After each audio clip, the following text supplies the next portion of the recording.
The wind sweeping off Lake Michigan was brutal, carrying ice crystals that stung Nora Hayes' pale cheeks. Chicago in February didn't care if you were exhausted, and it certainly didn't care if you were a 25-year-old single mother holding on to your livelihood by a fraying thread. Nora adjusted her thin wool coat, wrapping her arms tighter around the bulky blanket-wrapped bundle against her chest.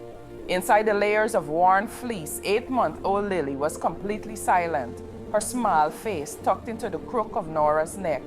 Lily rarely cried. It was as if the infant possessed an unspoken understanding of their fragile existence, knowing that making too much noise in their thin-walled apartment usually led to complaints from the landlord. The nightmare had begun at exactly 5:15 a.m. Nora had been standing in her tiny kitchen, warming a bottle of formula she could barely afford when the landline rang. It was Mrs. Higgins, the elderly woman down the hall, who watched Lily for $10 a day, a fraction of what professional daycares charged. Nora, sweetheart, it's my arthritis, Mrs. Higgins' voice had rasped through the receiver, sounding frail and apologetic. I can't stand up this morning. The pain is blinding. I'm so sorry I can't take the baby today. Nora had felt the linoleum floor tilt beneath her worn sneakers. She had called every clinic, every acquaintance, every distant relative who had long ago stopped answering her calls. No one was available. By 11:00 a.m., Nora had precisely $14.20 in her checking account. Please, Rent was due in 4 days. More time. The heating bill was already stamped with a final notice in angry red ink. She worked at the Vanguard, a high-end, ultra-exclusive dining establishment located in the financial district owned by Julian Vance. Julian Vance wasn't just a CEO. He was a phantom, an untouchable billionaire with rumors of a dark, ruthless past trailing him like a shadow. He demanded absolute perfection. His floor manager, a sharp-featured woman named Brenda, enforced his will with militaristic cruelty. Brenda had already warned Nora last month, one more absence, Hayes, and you're out on the street. We don't tolerate unreliability here. Nora couldn't lose this job. She just couldn't, and the tips from the wealthy patrons were the only thing keeping formula in Lily's battles.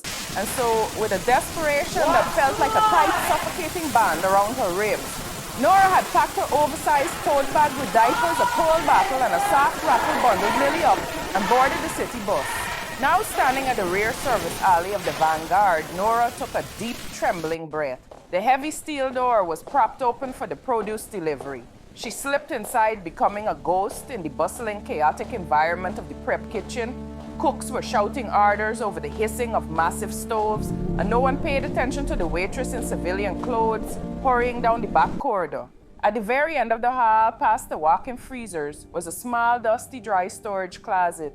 It was barely the size of a telephone booth filled with extra tablecloths, broken chairs, and backup cleaning supplies. No one ever went in there before the evening rush. Nora slipped inside and pulled the heavy door shut, leaving it cracked open just a half-inch for ventilation. The room smelled of bleached linen and old wood. Her hands were shaking violently as she cleared a space on the bottom shelf, brushing away a thin layer of dust. She folded a stack of discarded clean tablecloths into a thick, soft square, creating a makeshift mattress. Carefully, she unzipped her coat and lowered Lily onto the fabric. The baby blinked, her wide, expressive hazel eyes looking up at Nora in the dim light filtering through the crack in the door. Lily didn't fuss. She simply reached up, one chubby hand or tiny fingers grasping the silver pendant Nora always wore around her neck. Tears burned the back of Nora's throat, hot and agonizing. She sank to her knees on the cold concrete floor, pressing her forehead against her daughter's small chest. "I'm so sorry, my sweet girl," Nora whispered, her voice breaking. "I know it's dark, I know it's cold, but Mommy needs you to be an angel today, just for a few hours. I will come check on you the second I get a break. Please, Lily, please be quiet." Lily gurgled softly, a small bubble forming on her lips, and patted Nora's cheek with a clumsy, innocent hand. The sheer trust in the baby's eyes made Nora's heart physically ache. It felt like a monumental betrayal to leave her child on a storage shelf in a restaurant basement, but the alternative was homelessness. Nora arranged the blanket securely, placed the plush rattle near Lily's hand, and kissed her forehead with a lingering, desperate press of her lips. She stood up, forcing her trembling legs to support her. With one last agonizing look backward, she stepped out of the closet and walked toward the employee locker room to change into her uniform. The first 3 hours of her shift passed in a blur of anxiety. The lunch rush was brutal. Nora carried heavy trays of truffled risotto, poured vintage wines, and smiled brightly at men wearing suits that cost more than her entire life's earnings. Every time a door opened, every time she heard a sudden noise, her heart slammed against her rib cage. At 1:30 p.m., she managed to slip away to the back corridor under the guise of fetching extra linen. She approached the storage room, her breath catching in her throat. She pushed the door open. Lily was fast asleep. The baby was curled on her side, one tiny fist resting near her mouth, her chest rising and falling in a steady, peaceful rhythm. The relief that washed over Nora was so profound, her knees almost buckled. She didn't dare touch the baby and risk waking her. She just stood there for 30 seconds, letting the sight of her daughter's breathing anchor her fractured sanity before rushing back to the dining room floor. By 3:00 p.m., the restaurant emptied out for the afternoon lull before dinner service. Brenda was pacing the floor, her heels clicking aggressively against the marble tiles. Hayes, Brenda snapped, not looking up from her clipboard. Table 4 needs a complete reset, and the private dining room needs to be polished. Mr. Vance is in the building today. He's in his office downstairs. If anything is out of place, I will fire you on the spot. Do you understand? Nora swallowed hard. Julian Vance was here. That changed the atmosphere of the entire building. When the CEO was on the premises, the air grew noticeably thinner. Wait staff stood straighter. Chefs stopped cursing. Vance occupied a private suite in the sub-basement, accessible only by a set of heavy oak stairs at the far end of the corridor, right next to the storage closet where Lily was sleeping. Yes, Brenda, Nora said, quickly grabbing a polishing cloth. I'm on it. She worked frantically, her mind obsessing over the proximity of the CEO to her hidden daughter. Vance's office door was universally understood to be a dead zone. No one knocked, no one went down those stairs unless explicitly summoned.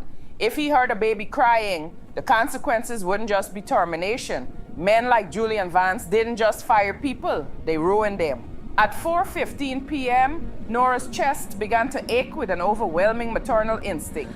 It was time for Lily's afternoon feeding. If she woke up hungry, she would cry. She wouldn't be able to help it. Wiping her hands on her apron, Nora checked to ensure Brenda was occupied with the sommelier at the front of the house. The coast was clear. She practically ran through the swinging kitchen doors, dodging a line cook carrying a vat of hot stock, and darted down the dim, quiet back corridor. She reached the storage closet. The door was still cracked exactly as she had left it. Nora pushed it open, pulling the warm bottle of formula from her apron pocket. I understand. Hi, my little love, she murmured softly into the gloom. Mommy's here. She reached down to the bottom shelf. Her hand met empty fabric. Nora froze. The bottle slipped from her fingers, hitting the concrete floor with a dull thud. Her eyes darted wildly around the tiny space. She ripped the blankets apart, pulling them onto the floor. She checked behind the broken chairs, tossing extra tablecloths aside frantically. The shelf was empty. The room was empty. Lily was gone. For a span of 5 seconds, the universe simply stopped. Nora did not breathe. She did not blink.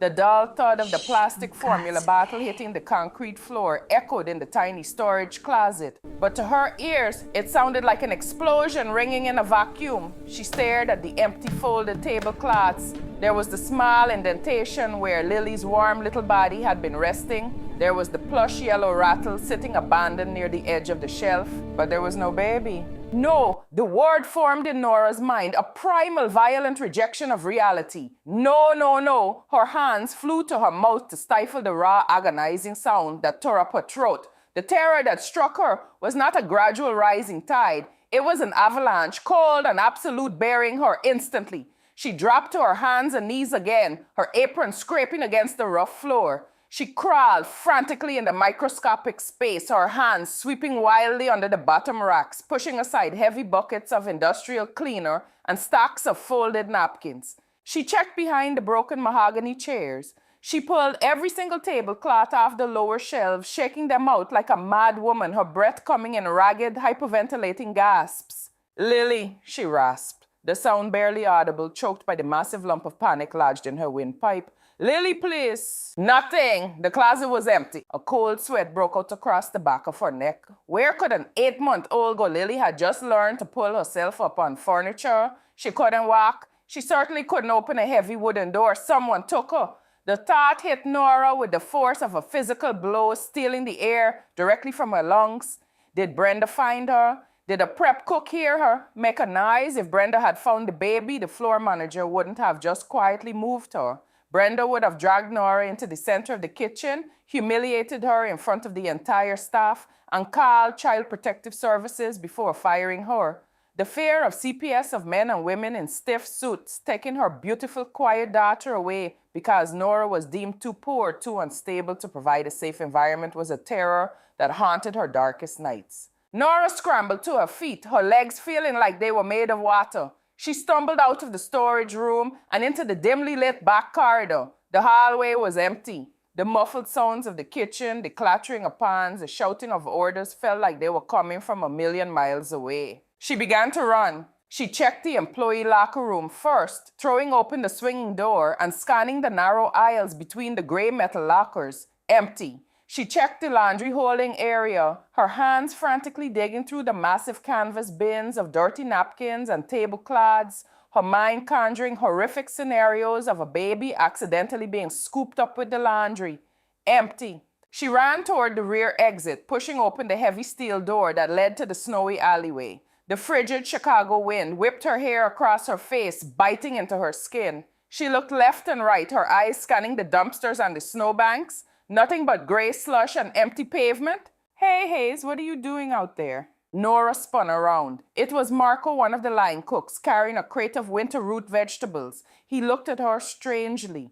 You look like you've seen a ghost. Brenda's gonna have your head if she catches you out here freezing the hallway. Marco, Nora gasped, grabbing his forearm with a grip that made him wince.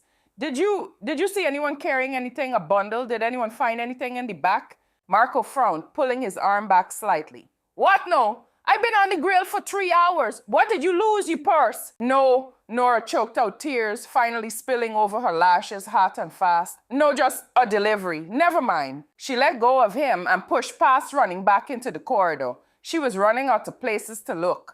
The building was massive, a sprawling labyrinth of dining rooms, wine cellars, and private lounges. She couldn't search them all without drawing attention, but she didn't care anymore. She didn't care about the job. She didn't care about the rent. She only wanted her child. She ran back to the dead-end corridor where the storage closet was located. She stood in the center of the hallway, pressing the heels of her hands into her eyes, trying to force a spiraling mind to focus. Think, Nora, where did she go? When she opened her eyes, her gaze fell upon the only door in the hallway she hadn't checked. At the very end of the corridor, past the storage room, stood a heavy wrought iron and oak door. It was an architectural anomaly in the modern, sleek design of the Vanguard. It looked like a door belonging to a medieval fortress. It was the entrance to the sub-basement, the entrance to Julian Vance's private office suite. On Nora's first day of training, Brenda had physically turned her by the shoulders, pointed at that exact door, and delivered a speech that Nora had never forgotten. That door does not exist, Brenda had hissed. Her eyes narrowed. You do not look at it. You do not clean near it. You do not breathe on it. If Mr. Vance is in residence, he requires absolute silence. He is not a man who accepts apologies, and he does not tolerate interruptions. If you so much as touch the handle of that door, you will not only be fired, you will be blacklisted from the hospitality industry in this city forever. Julian Vance! The whispers about him among the staff were a mixture of awe and genuine fear. He was a billionaire who had built his empire with ruthless surgical precision. They said he had ice in his veins instead of blood. He was 34, devastatingly handsome, and entirely emotionally bankrupt. He was known for destroying rival corporations without a flinch, dismantling lives with the stroke of a pen. He was a man who inhabited a world so far above Nora's that they didn't even breathe the same oxygen. Usually, that heavy oak door was shut tight, a silent sentinel guarding the king's domain. But today, right now, Nora stared at it, her heart stopping completely. The door was cracked open, just a fraction of an inch. A faint, warm amber light spilled through the narrow gap, cutting across the cold concrete floor of the hallway. Nora's breath hitched. A memory flashed in her mind when she had returned to the storage closet at 1:30 p.m. She had accidentally bumped a stack of metal serving trays on the nearby shelf. They had rattled loudly. Had someone heard? Had Julian Vance, demanding absolute silence, sent someone up to investigate the noise? Had he found Lily? The thought of her tiny, innocent baby in the hands of a man known for his merciless temper sent a jolt of pure adrenaline straight into Nora's heart. If Lily woke up and cried down there, interrupting his work, Nora couldn't even fathom what he would do. Would he call the police? Would he have his security throw the child out? Every instinct of self-preservation screamed at Nora to run the other way, to find Brenda and confess, to beg for mercy. But maternal instinct is a force that defies all logic and all fear. Nora's feet began to move before her brain gave the command. She walked toward the heavy oak door. With every step, the temperature in the hallway seemed to drop, the air growing thick with anticipation. She reached out her hand, trembling so violently she could barely control her fingers, and pressed her palm against the dark wood. She pushed. The heavy door swung open silently on perfectly oiled hinges. Before her lay a stone staircase illuminated by low-wattage sconces attached to the brick walls. The descent looked like something out of an old Gothic novel. The air wafting up from the basement was entirely different from the restaurant above. It smelled of rich mahogany, expensive leather, and a faint trace of dark, bitter coffee. Nora took the first step down. Her black rubber-soled work shoes made absolutely no sound against the stone. If I go down here, my life is over, she thought, panic squeezing her throat. I am walking into the lion's den. But then she thought of Lily's hazel eyes, Lily's soft, warm cheek. She took another step and another. The staircase was short, perhaps only 15 steps, but it felt like a descent into the underworld. With each step, the ambient noise of the bustling kitchen above faded away, replaced by a silence so thick and profound it felt heavy on her skin. It was the silence of wealth, the silence of absolute control. She reached the bottom. The stone corridor opened up into a massive, sprawling office suite. The floors were dark, polished hardwood, covered by a plush Persian rug. The walls were lined floor to ceiling with built-in bookshelves packed with leather-bound volumes. At the far end of the room was a massive mahogany desk, clear of any clutter, flanked by towering windows that looked out into a private sunken courtyard covered in snow. A single desk lamp cast a pool of warm golden light over the leather surface. Nora stood frozen in the arched entryway, her heart hammering against her ribs with the force of a trapped bird. She desperately scanned the room. There was no sound, no crying, no movement. Mr. Vance. The whisper tore out of her throat completely involuntarily. It was a pathetic, broken sound. Suddenly, a voice cut through the silence. You shouldn't be down here. The voice was low, smooth, and chillingly calm. It didn't hold anger, but it carried an authority that commanded instant obedience. It was the voice of a man who never had to raise his tone to be heard. Nora jumped, whipping her head toward the shadowy corner of the room near a large Chesterfield leather sofa. A tall figure detached himself from the shadows. Julian Vance stepped into the edge of the lamplight. Nora had only ever seen him from a distance, surrounded by an entourage of executives.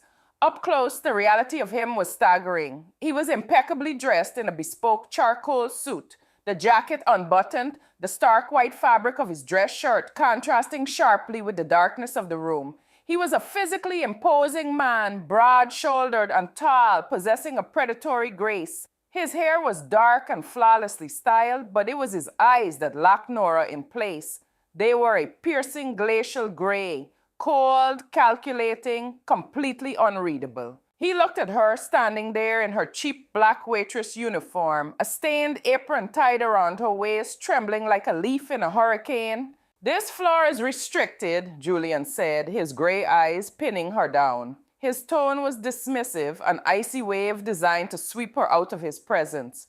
Who authorized you to bypass the door? Nora couldn't speak. She was paralyzed by fear. But then, as her desperate eyes searched the area around him, she saw it. Resting on the center cushion of the massive leather sofa, wrapped securely in her cheap worn fleece blanket, was Lily. The baby was sitting up, completely silent, clutching one of Julian Vance's expensive silver fountain pens in her chubby hands, turning it over and over with absolute fascination. Nora let out a choked, tearing sob. The sound echoed painfully in the silent office. Julian Vance's glacial eyes flicked from Nora to the baby on the couch, and then back to the terrified waitress. The temperature in the room seemed to plummet. The Untouchable CEO tilted his head slightly, a dangerous, imperceptible sharpening of his features taking place. Is this yours? He asked, his voice dropping an octave, slipping into a register that made the hair on Nora's arm stand straight up. Nora fell to her knees. Please? The word tore from Nora's throat, ragged and desperate. She remained on her knees on the expensive Persian rug, her hands clasped together in front of her chest. Please, Mr. Vance, I am so sorry. I'll pack my things. I'll leave the building right now. Just, please don't call the police. Don't call CPS, I beg of you. Julian Vance did not move. He stood tall and perfectly still, an imposing monolith of bespoke wool and cold authority. His glacial gray eyes stared down at the trembling woman at his feet. He was a man accustomed to people groveling before him, corporate rivals begging for a buyout, executives pleading for their jobs. But this was different. The sheer, unadulterated terror radiating from Nora wasn't about money or status. It was the primal panic of a mother cornered. Slowly, Julian shifted his gaze back to the leather couch. Lily had dropped the silver fountain pen. It rolled silently onto the cushion. The baby looked up at the towering man in the dark suit, blinked her large hazel eyes, and let out a soft, inquisitive coo. She didn't sense the danger that her mother did. To Lily, this room was warm, the leather was soft, and the tall man was just another interesting shape in her small world. She managed to push the door open, Julian said. His voice was completely devoid of the explosive anger Nora had anticipated. It was analytical, clinical. I heard a noise by the stairs. I found her sitting on the cold stone trying to chew on her own blanket. She was 3 feet away from taking a fall that would have broken her neck. The blood drained completely from Nora's face. A wave of nausea hit her so hard she swayed, pressing one hand to the floor to keep from collapsing entirely. She had crawled out. Lily had woken up, felt alone, and pushed the cracked door open, wandering right to the edge of the steep basement stairs. Oh my God, Nora choked out a fresh wave of tears spilling down her cheeks. Oh my God, Lily. She scrambled forward, intending to snatch her baby and run, but before she could reach the couch, Julian moved. He didn't shout, nor did he swat her away. He simply stepped between Nora and the sofa, his large frame blocking her path.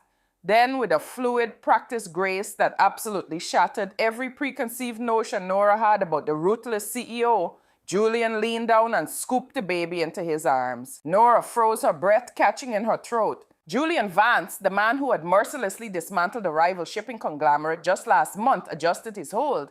He supported Lily's weight securely with one strong forearm, his large palm resting gently against her back. He didn't hold her awkwardly like a prop. He held her like a man who knew exactly what he was doing. Lily let out a happy gurgle and immediately grabbed a fistful of his expensive silk tie. Julian didn't flinch. He didn't pull away. He looked down at the tiny hand clutching his tie, and for a fraction of a second, the icy mask of the untouchable billionaire slipped. Something incredibly raw and painfully human flickered in his gray eyes. Get up, Julian commanded quietly, his gaze still fixed on the baby. You're shaking? Sit in the chair. Nora was too stunned to disobey. Her legs felt like hollow reeds as she forced herself upward. She stumbled backward and sank into a velvet wingback chair opposite the desk. She couldn't take her eyes off her daughter, securely cradled against the chest of the most dangerous man she had ever met. Julian slowly turned and sat on the edge of his massive mahogany desk, still holding Lily. The baby, perhaps sensing the steady, calming heartbeat beneath the crisp white shirt, rested her cheek against his lapel. Her eyes began to droop. The warmth of the room and the secure hold were working their magic. Explain, Julian said. It wasn't a request. Nora swallowed hard, her throat feeling like sandpaper. My babysitter, Mrs. Higgins, she's an elderly neighbor. She called at 5 this morning. Her arthritis flared up. She couldn't walk. I couldn't find anyone else. I have $14 in my bank account, Mr. Vance. Rent is due. The heat is about to be shut off. She was rambling, her voice thin and reedy, but she couldn't stop. The truth poured out of her like blood from a wound. Brenda told me if I missed another shift, I was fired. I couldn't lose this job. I thought I could just hide her in the dry storage closet. It's always empty before the dinner rush. I made her bed out of tablecloths. I checked on her. She was asleep. I swear to you, I never intended to put her in danger. I had no choice. Julian listened in absolute silence. His eyes tracked over her, taking in the cheap, scuffed orthopedic shoes she wore for 12-hour shifts, the fading color of a black uniform, the dark circles of exhaustion bruised under her eyes, and the sheer desperation etched into every line of her young face. He processed information for a living. He was an expert at identifying lies, leverage, and weakness. Looking at Nora Hayes, he didn't see an insubordinate employee trying to cheat the system. He saw a woman standing on the absolute edge of a precipice, holding up the world for her child with bare, bleeding hands. You left an 8-month-old infant in a storage closet, Julian stated softly. I know, Nora sobbed, covering her face with her hands. I know it makes me a terrible mother, but I was trying to keep a roof over her head. If I get fired, we have nowhere to go, no family, no one, it's just us. The silence that followed was suffocating. Nora waited for the hammer to fall. She waited for him to pick up the phone on his desk and call security. Instead, she heard a soft, rhythmic shushing sound. She dropped her hands and looked up. Julian was gently swaying his shoulders, his large hand rubbing slow, soothing circles on Lily's back. The baby's eyes were completely closed, now her breathing deep and even. She had fallen fast asleep against the billionaire's chest. Nora stared, her mind struggling to process the visual contradiction. How? She whispered, her voice trembling. How do you know how to hold her like that? Julian stopped swaying. His hand paused on Lily's back. The temperature in the room seemed to drop, but the coldness wasn't directed at Nora. It was directed inward. For a long, agonizing moment, he looked down at the sleeping child. When he finally looked back up at Nora, the walls he had built around himself, the walls of wealth, power, and ruthlessness were gone. In their place was a ruin, a man haunted by a ghost. My sister, Julian said. His voice was barely above a whisper, rough and fractured, sounding like it was scraping against glass. Sarah, Nora held her breath. Nobody at the Vanguard ever spoke of Julian Vance's personal life. It was strictly forbidden.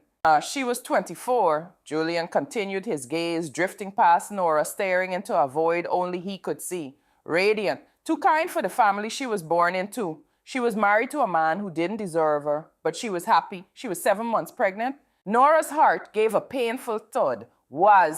Julian's jaw tightened, a muscle ticking in his cheek. His hand resumed the slow protective stroking of Lily's back. 3 years ago, December, a drunk driver ran a red light on Michigan Avenue. He said, the words falling from his lips like heavy stones. Her husband walked away with a broken arm. Sarah didn't make it. Neither did the baby. It was a girl.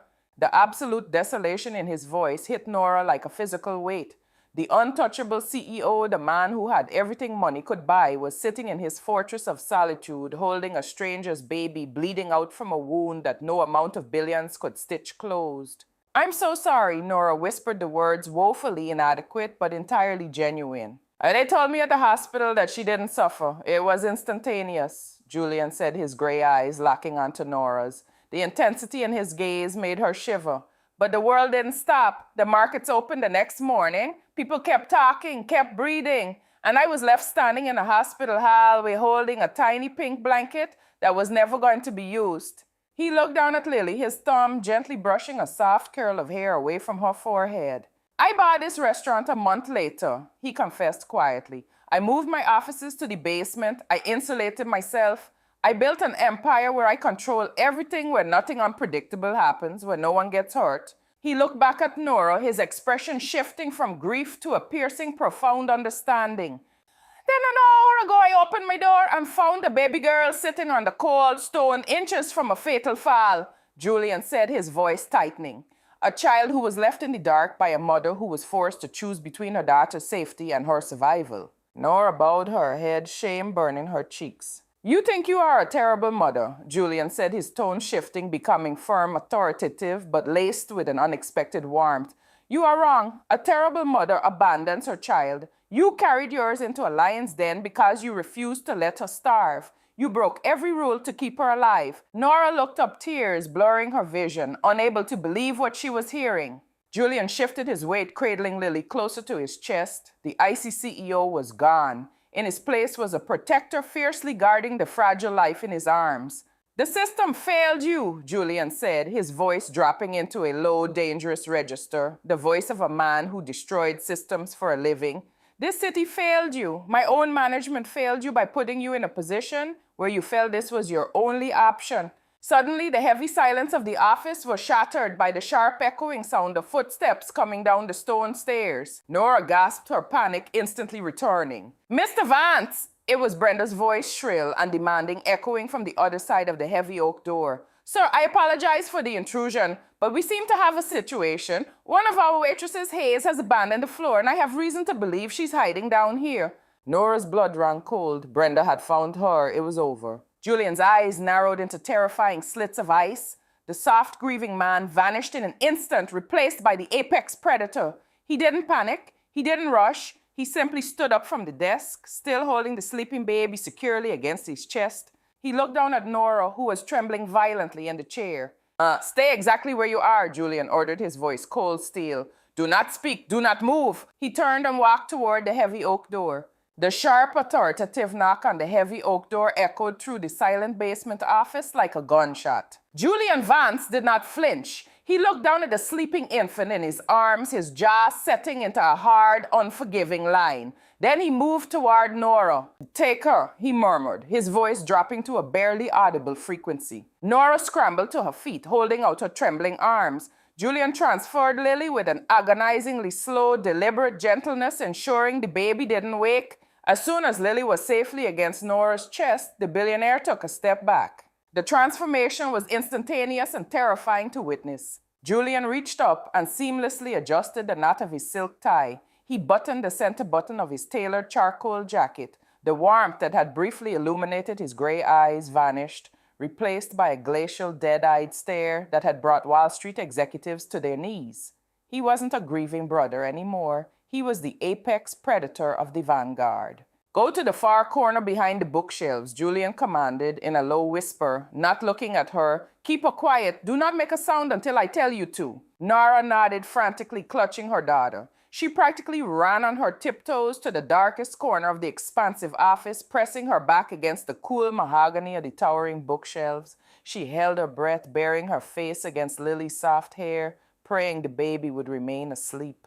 Julian walked to the massive oak door. He did not open it wide. He cracked it open just enough to step his broad-shouldered frame halfway through, physically blocking any line of sight into the room before pulling it nearly shut behind him. Nora couldn't see them, but the acoustics of the stone stairwell carried every single syllable of the conversation directly to her ears. Mr. Vance, Brenda's voice came through the crack, instantly losing some of its usual shrill arrogance. It was replaced by a forced, overly professional deference that bordered on nervousness. I apologize profusely for the interruption, sir. I know you left strict orders not to be disturbed. Then why are you disturbing me, Brenda?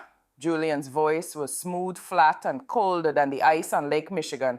It wasn't a question, it was a warning. Nora heard a slight shuffle of feet, Brenda stepping back. Sir, it's a matter of staff discipline, Brenda explained, her tone tightening. One of the waitresses, Nora Hayes, she abandoned the dining room floor over 20 minutes ago during prep. She's completely unaccounted for. One of the line cooks reported seeing her acting erratically near the rear exit, and I have reason to believe she may have slipped down into your restricted corridor.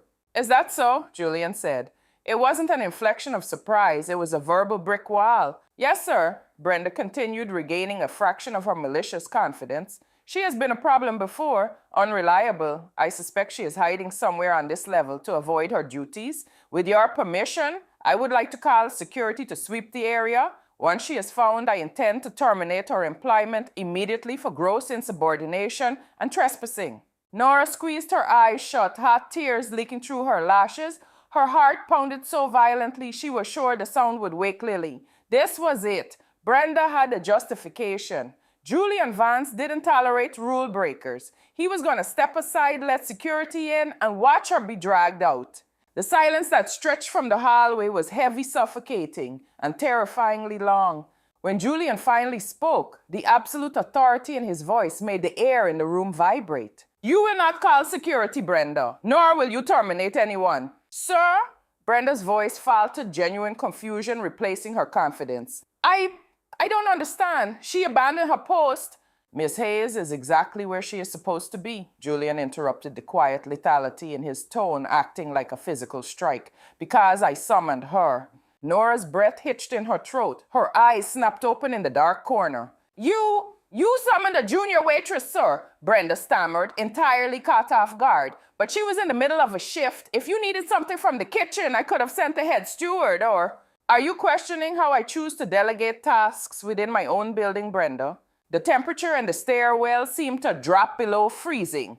Julian's words were spoken softly, but the sheer crushing weight of the power behind them was devastating. No, of course not, Mr. Vance. Brenda backpedaled instantly, the panic finally bleeding into her voice.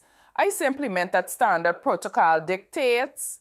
My protocol supersedes standard protocol. Julian stated, cutting her off with surgical precision. Miss Hayes is currently assisting me with a confidential matter regarding the private dining inventory. She will remain under my direct supervision for the remainder of the evening. The remainder of the evening, Brenda echoed her mind, clearly struggling to comprehend why the Untouchable CEO was commandeering a bottom-tier waitress. Yes, does that pose a logistical problem for your floor management? Julian asked. The question was a trap coated in razor blades. No, sir, absolutely not. We will cover her tables. Excellent. Then I suggest you return to the floor. The dinner rush begins in 40 minutes, and I expect the service to be flawless. Do not come down these stairs again tonight. Understood, Mr. Vance. My deepest apologies. Nora heard the frantic clicking of Brenda's heels, retreating up the stone steps, moving as fast as physically possible without running. A moment later, Julian pushed the heavy oak door open and stepped back into the office. He closed the door firmly until the iron latch clicked into place, locking it. He let out a long, slow exhale, running one hand through his impeccably styled dark hair, loosening the perfection of it. He turned and looked across the room to the dark corner where Nora was still pinned against the bookshelves, clutching her baby. She's gone, Julian said quietly. Nora's legs finally gave out. She slid on the front of the mahogany shelves, collapsing onto the Persian rug with her knees pulled up, cradling Lily. She was shaking so violently her teeth were chattering. She had kept her job. She hadn't been arrested. The most powerful man in Chicago had just lied to his own management team to protect a waitress he didn't even know. Julian crossed the room with long, unhurried strides. He didn't hover over her. Instead, he crouched down a few feet away, bringing himself down to her level. He reached into his inner jacket pocket and pulled out a clean, monogrammed linen handkerchief, offering it to her. Nora took it with a trembling hand, pressing the expensive fabric to her tear-stained cheeks. Why? Nora choked out, her voice raspy and broken. She looked at him, her hazel eyes wide with a mixture of awe and absolute confusion. Why did you do that? You could have let her fire me. I broke every rule you have. Julian rested his forearms on his knees, his glacial eyes softening once more as he looked at the sleeping baby in her arms. Because a woman like Brenda enforces rules to exert power, Julian said, his voice a low, steady rumble in the quiet room. I enforce rules to maintain order. Firing a desperate mother for keeping her child safe doesn't maintain order. It's just cruelty. And I have had enough tragedy in my life to recognize when someone is simply trying to survive. Nora let out a wet, shuddering breath, the profound relief finally washing over her. Thank you. I don't know how I will ever repay you, Mr. Vance. Julian, he corrected softly. Nora blinked. Excuse me. Down here you will call me Julian. He stood up, towering over her once more, but the predatory edge was entirely gone. Now get up from the floor. The carpet is clean, but is not a suitable place for an infant. Nora carefully pushed herself up, carrying Lily over to the large velvet wingback chair she had occupied earlier. Just as she sat down, a soft, discreet buzz came from the intercom on Julian's desk. He walked over and pressed the button. Yes, Marcus, Julian said. Sir, a deep, completely emotionless voice replied through the speaker. Marcus was Julian's personal head of security and right-hand man, a shadow who moved with lethal efficiency. I intercepted Brenda on the upper landing. She's returning to the floor. However, while securing the back corridor, I found a black canvas tote bag in the dry storage closet. It contains infant supplies. I assume this is connected to the situation in your office. Nora gasped quietly. The diaper bag? She had dropped it when she realized Lily was missing. Bring it down immediately, Marcus, Julian instructed, and cancel all my calls for the rest of the evening. I am entirely unavailable. Understood, sir. Less than a minute later, a discreet knock sounded at the door. Julian opened it just enough to accept the heavy black tote bag from an unseen hand before locking it again. He carried the bag over and set it on the coffee table in front of Nora. Formula diapers, wipes, Julian listed, glancing at the contents. He looked at Nora. She missed her afternoon feeding, didn't she? Nora nodded, a flush of embarrassment hitting her cheeks. Yes, I was coming down to feed her when I found she was gone. And feed her, Julian said simply. He walked over to a small hidden kitchenette built into the far wall behind oak paneling. He retrieved a bottle of imported spring water, poured it into an electric kettle, and turned it on to warm. Nora watched him in stunned silence. The billionaire CEO was heating water for baby formula. It felt like an alternate reality. When the water was warm, Julian brought it over, setting it next to her bag. He then walked behind his massive desk, sat down in his leather chair, and opened a file, deliberately giving her privacy. Nora gently roused Lily. The baby blinked her sleepy eyes, let out a tiny yawn, and immediately began to fuss, realizing she was hungry. Nora quickly mixed the formula, her hands still slightly unsteady, and offered the bottle. Lily took it eagerly, the quiet rhythmic sound of her drinking filling the massive office. Nora sat back against the velvet chair, the warm weight of her daughter in her arms, surrounded by millions of dollars worth of art and furniture. She looked across the room at the man working silently behind the desk. Mr. Va, Julian, Nora said softly. Julian didn't look up from his file, but the scratching of his pen stopped. Yes, Nora? What happens now? She asked, the anxiety creeping back in. Brenda expects me to be down here all night. I can't stay in your office forever. And tomorrow, I still don't have a babysitter. Julian closed the file with a soft snap. He folded his hands on the desk and looked directly at her. Tonight, you and Lily stay exactly where you are, Julian stated, his tone leaving no room for argument. You will be paid for your full shift. When the restaurant closes, my driver will take you both home. Nora opened her mouth to protest the charity, but the look in his eyes stopped her. As for tomorrow, Julian continued, his gaze dropping briefly to the baby in her arms before returning to her face. You will not bring her back to that storage closet. It is cold, it is unsafe, and I will not allow it. But I have nowhere else. I am aware, Julian interrupted gently, which is why starting tomorrow when you arrive for your shift, you will bring her directly to this office. Nora's heart stopped. What? I have a private suite. It has climate control, security, and absolute privacy. You will bring her here. Julian's voice was matter-of-fact, as if he were discussing a corporate merger and not offering his personal sanctuary to a waitress's baby. Marcus will ensure you have whatever equipment you need. A crib, toys.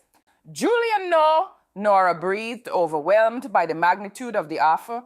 I can't ask you to do that. You run a massive company. You can't have a baby crying in your office while you work. Julian leaned back in his leather chair, a faint, almost imperceptible smile touching the corners of his mouth.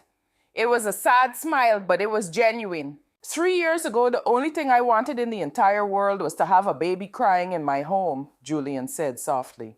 The silence in this office has been deafening for a very long time, Nora. I think I would appreciate the noise. Nora stared at him, the walls around her heart crumbling completely. She looked at the cold, untouchable billionaire and realized that beneath the armor of wealth and power, he was just a man who needed to protect something in order to heal himself. And for the first time in a very long time, as she held her baby in the safest room in the city, Nora didn't feel afraid of tomorrow. The transition happened with the seamless, terrifying efficiency that characterized everything Julian Vance touched. When Nora arrived at the rear alley of the Vanguard the following afternoon, her heart was still trapped in her throat. The reality of Julian's offer had felt like a fever dream in the cold light of day, but waiting by the heavy steel service door wasn't an angry manager, it was Marcus. The towering head of security, wearing a sharply tailored black suit and an earpiece, stepped forward and smoothly took the heavy canvas diaper bag from Nora's shoulder. Good afternoon, Miss Hayes, Marcus said, his deep voice entirely devoid of judgment. Mr. Vance is expecting you downstairs. Nora carried Lily down the stone steps, her palms sweating. When the heavy oak door swung open, she stopped dead in her tracks. The corner of the massive, intimidating CEO's suite had been completely transformed. A state-of-the-art dark mahogany crib matching the expensive wood of Julian's desk perfectly stood near the velvet wingback chair. Beside it was a plush high-end playpen filled with organic cotton toys in muted, sophisticated colors.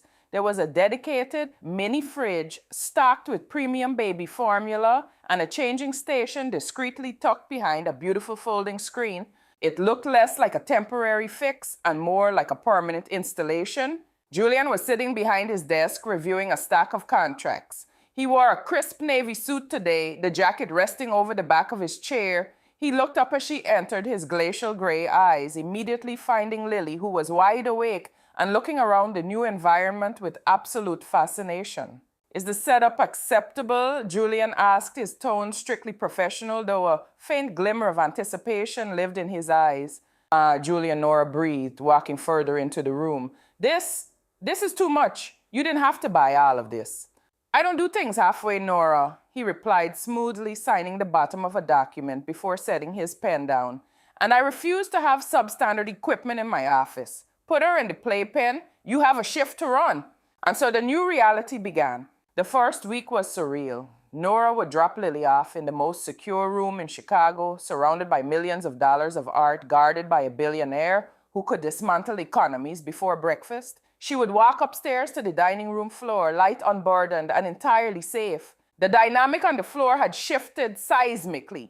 Brenda never once raised her voice at Nora again. In fact, the floor manager went out of her way to avoid her a nervous tic developing in her jaw whenever Nora walked past. The rumor mill among the staff was completely silent. Whatever Marcus had done or whatever Julian had threatened had effectively sealed the lips of every employee in the building. Nora would slip down to the office during her breaks for feedings.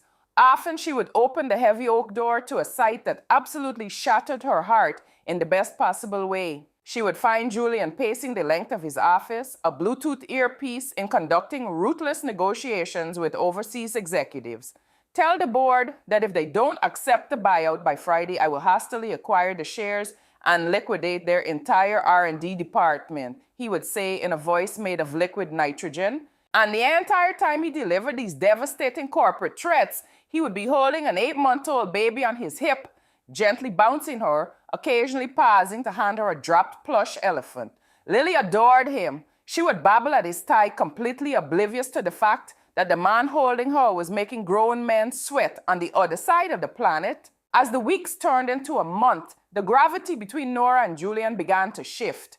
The invisible, impenetrable wall that separated their two worlds started to dissolve. It happened in the quiet moments. During the late evenings, after the dinner rush had subsided, Nora would come down to collect Lily before the ride home. Sometimes Julian would already have poured 2 glasses of sparkling water, motioning for her to sit in the velvet chair for just a few minutes. They talked. At first, it was about Lily, her new milestones, the way she was trying to pull herself up on the edge of the mahogany coffee table. But soon the conversations drifted deeper. Nora learned about the crushing weight of Julian's empire. She learned that the ruthlessness he projected was an armor forged from the necessity of surviving a father who viewed his children merely as corporate assets and the grief of losing the only family member he truly loved. In return, Julian learned the topography of Nora's struggles. He listened with fierce, focused attention as she described the reality of navigating the city's broken social safety nets, the sheer exhaustion of single motherhood, and the constant gnawing fear of not being enough for her child. He never offered pity. Pity was cheap. Instead, he offered a profound, validating respect that healed parts of Nora's soul she hadn't known were broken. One rainy Tuesday night in late March, Nora came down to the office at 10:30 p.m. The restaurant was officially closed. The heavy oak door was ajar, and inside the office was lit only by the warm amber glow of the desk lamp. Lily was fast asleep in her crib. Julian was standing by the massive windows, staring out into the dark, rain-swept courtyard. He had discarded his suit jacket and tie. His sleeves were rolled up, exposing the strong, corded muscles of his forearms. He looked exhausted, the lines around his eyes carved deep by the stress of a brutal week on the market. A rough day, Nora asked softly, stepping into the room.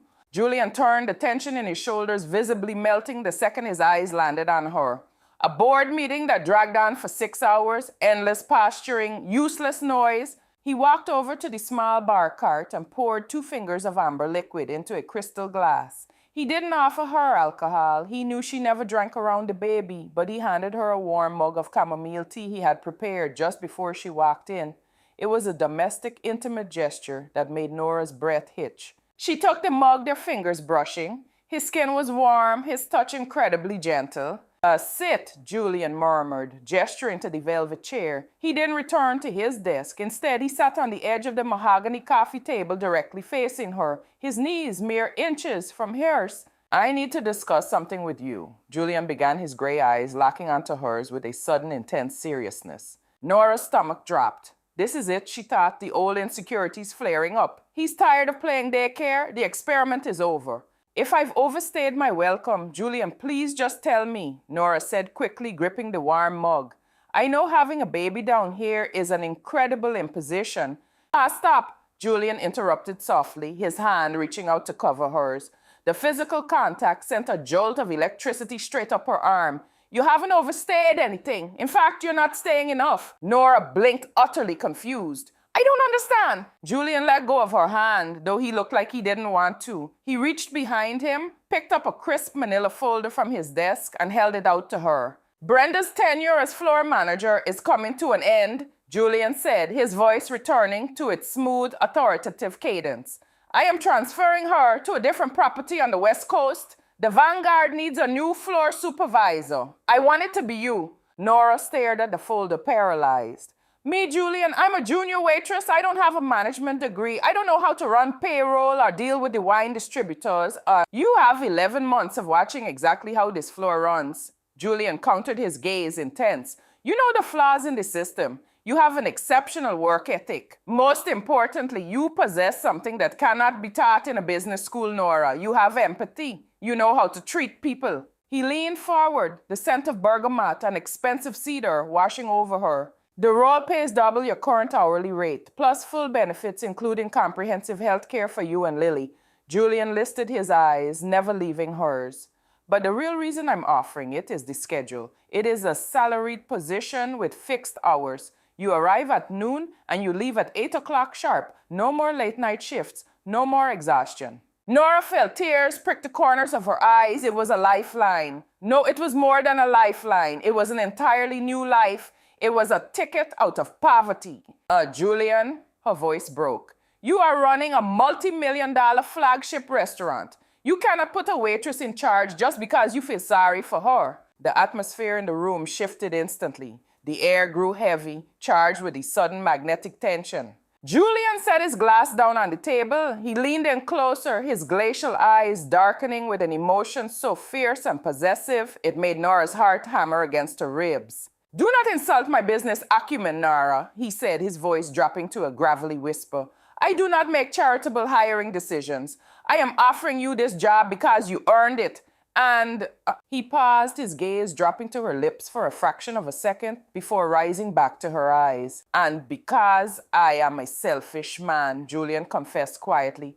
Because the thought of you running yourself into the ground, struggling to survive out there in the cold is entirely unacceptable to me. Because I want you off your feet by 8 o'clock. I want you safe. Nora couldn't breathe. The raw honesty in his confession stripped away the last of the walls between them. He wasn't just protecting the baby anymore. He was protecting her. He was claiming her in the quiet, absolute way that a man like Julian Vance claimed the things he valued above all else. I don't know what to say, Nora whispered, a tear slipping free and tracking down her cheek. Julian reached up his thumb, gently catching the tear. His touch was burning hot against her skin. Say yes, take the position. Let me take this burden off your shoulders. Nora looked into the eyes of the ruthless, untouchable billionaire who had somehow become the safest harbor she had ever known. She thought of the cold apartment, the unpaid bills, the constant fear, and then she looked at the crib in the corner where her daughter slept peacefully under the protection of a man who would burn the city to the ground to keep them safe. Yes, Nora breathed, leaning slightly into the warmth of his palm. Yes, Julian. A slow, breathtaking smile broke across Julian's face, softening the harsh angles of his jaw, making him look devastatingly handsome. He didn't pull back. Instead, his hand slid from her cheek to cup the back of her neck, his thumb tracing the line of her jaw. Good, he murmured. For a long moment, they stayed exactly like that, suspended in the quiet amber light of the office, the rain beating against the windows, the distance between them practically non-existent.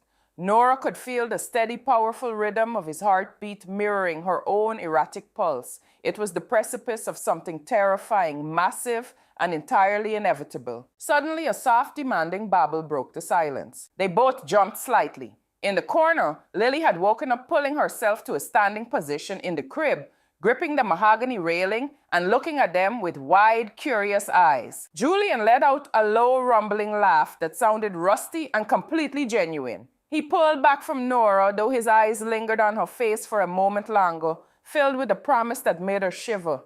He stood up and walked over to the crib, easily lifting the baby into his arms.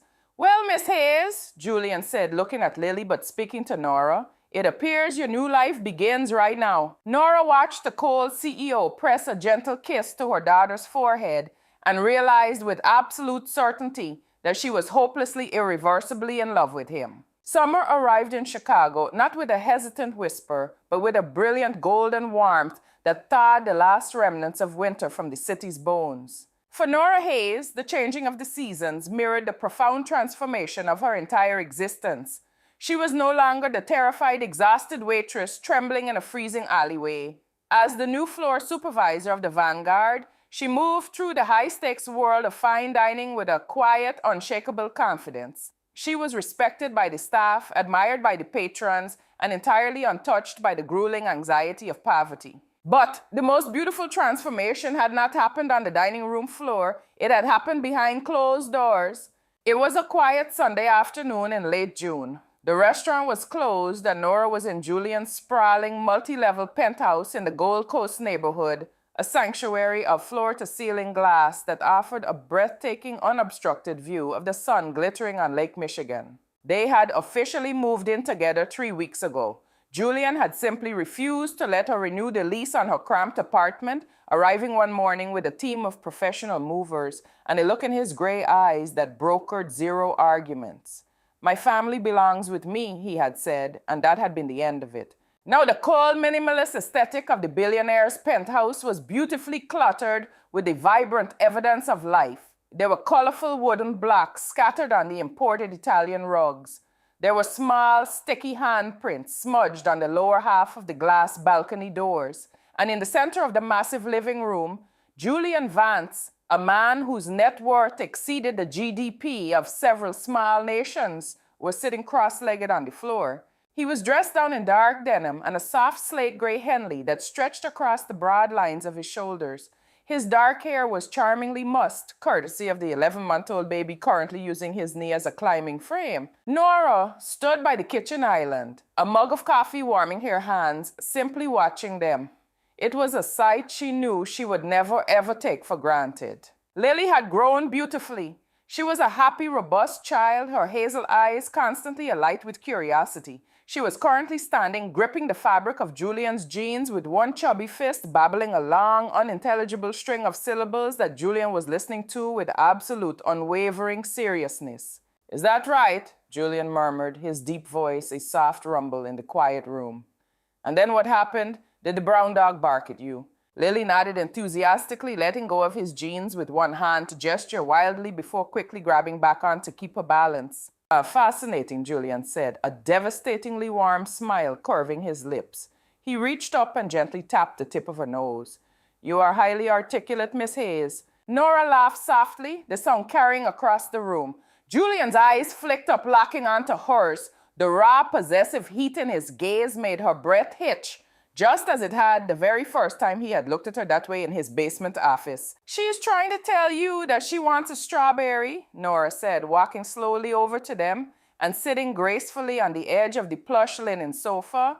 "But she knows you're an easy mark." "I am not an easy mark," Julian countered smoothly, though the argument was entirely undermined by the way he immediately reached for the small bowl of cut fruit on the coffee table. "I am simply rewarding excellent communication skills." He handed Lily a piece of fruit. She took it happily, leaning against his chest to eat it. Julian rested his large hand protectively against the baby's back, looking up at Nora. The afternoon sunlight caught his glacial gray eyes, warming them to the color of bright silver. The silence between them stretched thick and sweet and comfortable. "She'd been letting go of the furniture more often today," Nora noted, watching Lily. She stood by the coffee table for almost 10 seconds unassisted. Julian's attention immediately snapped back to the baby. "Did she?" As if realizing she was the topic of conversation, Lily finished her strawberry, wiped her sticky hands unapologetically on Julian's shirt, and pulled herself up to a full standing position.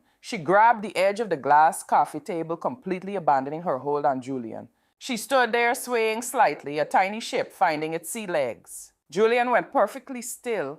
He slowly shifted backward, putting about 3 feet of distance between himself and the baby. He stayed on his knees, holding both of his hands out. "Lily," Julian said softly. The baby turned her head. She looked at the towering man waiting for her. "Come here, little bird," Julian coaxed, his voice dropping to a tender, encouraging whisper. "Walk to me." Nora stopped breathing. She sat frozen on the sofa, her hands clutched tightly in her lap. Lily looked at the coffee table, and then she looked at Julian's outstretched hands. A look of fierce, intense concentration crossed her small face. She took a deep breath, puffed out her chest, and let go of the glass. For 2 seconds, she simply stood in open space, entirely unsupported. Then she lifted her right foot. It wobbled, hovering in the air before she planted it forward. She lifted her left foot, bringing it up to meet the right. Another step, and another. 3 unsteady, magnificent, world-altering steps across the Persian rug. On the 4th step, her momentum got the better of her, and she pitched forward. Julian caught her instantly. He scooped her out of the air before she could even register the fall, pulling her securely against his broad chest. Lily let out a delighted, ringing shriek of laughter, throwing her short arms around his neck. Julian buried his face in her soft curls. He closed his eyes, holding the baby with a grip that was so fiercely protective, so overwhelmingly desperate in its love that Nora felt tears instantly spill over her lashes. When Julian opened his eyes and looked up at Nora, she saw that his eyes were bright with unshed tears as well. The untouchable billionaire, the ruthless CEO, he was completely, irrevocably undone. She walked, Julian breathed, his voice thick with an emotion he didn't even try to hide. "Nora, she walked to me." "I know," Nora whispered, wiping her cheeks. "She knows exactly where she belongs, Julian." Julian stood up slowly, settling the babbling baby comfortably onto his hip. He walked over to the sofa and looked down at Nora. The atmosphere in the penthouse shifted, the casual Sunday energy suddenly replaced by a heavy, profound gravity. 3 years ago, I thought my capacity to love had died on a hospital operating table, Julian said, his voice quiet but vibrating with absolute certainty. I built an empire out of ice because I thought if I never felt anything, I could never be destroyed again.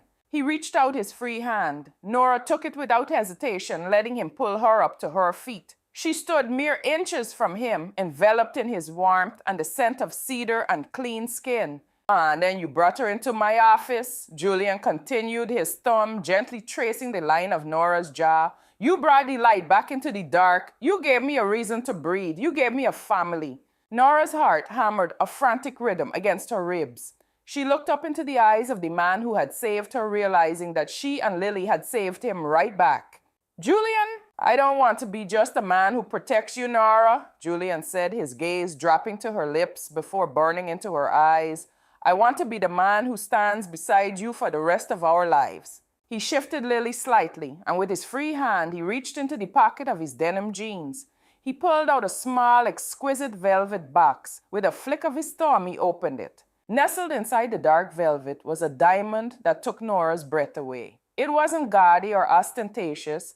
It was a flawless emerald-cut stone flanked by 2 smaller diamonds, elegant and timeless and perfect. Nora gasped, her hands flying to cover her mouth. "I have already spoken to my lawyers," Julian said, his voice dropping to a gravelly, intimate register. "The adoption papers for Lily are drawn up and waiting for my signature. I want her to have my name. I want her to be my daughter in the eyes of the law, just as she already is in my heart." A sob tore from Nora's throat. She looked at Lily, who was happily playing with the collar of Julian's shirt, completely oblivious to the fact that her entire future had just been secured by the most powerful man in the city. "And I want you to be my wife," Julian declared, stepping closer, closing the final inch of space between them. "Marry me, Nora. Let me take care of you. Let me love you forever." There was no hesitation. There was no fear. The cold, desperate winter was a lifetime behind them. "Yes," Nora cried, throwing her arms around his neck, mindful of the baby safely squished between them. "Yes, Julian, of course, yes." Julian let out a ragged breath of pure relief. He dropped the velvet box onto the sofa, wrapping his large hand around the back of Nora's head, and kissed her. It was a kiss that held all the suppressed passion, all the fierce protection, and all the desperate love of a man who had finally found his home. Outside the floor-to-ceiling windows, the sun continued to shine over the vast expanse of Lake Michigan. In the heart of the city, the vanguard was preparing for another flawless evening of service, and high above it all, in a penthouse built for a solitary king, a waitress and her secret child had finally melted a heart of ice, proving that sometimes the greatest empires are not built with money or power, but with the quiet, unstoppable force of love. The end. If you love Nora and Julian's journey from a cold, desperate winter to a beautiful, happily ever after hit, that like button and subscribe so you never miss an emotional story. We'd love to hear from you. What was your favorite moment between Julian and the baby? Drop a comment below and tell us where you're listening from.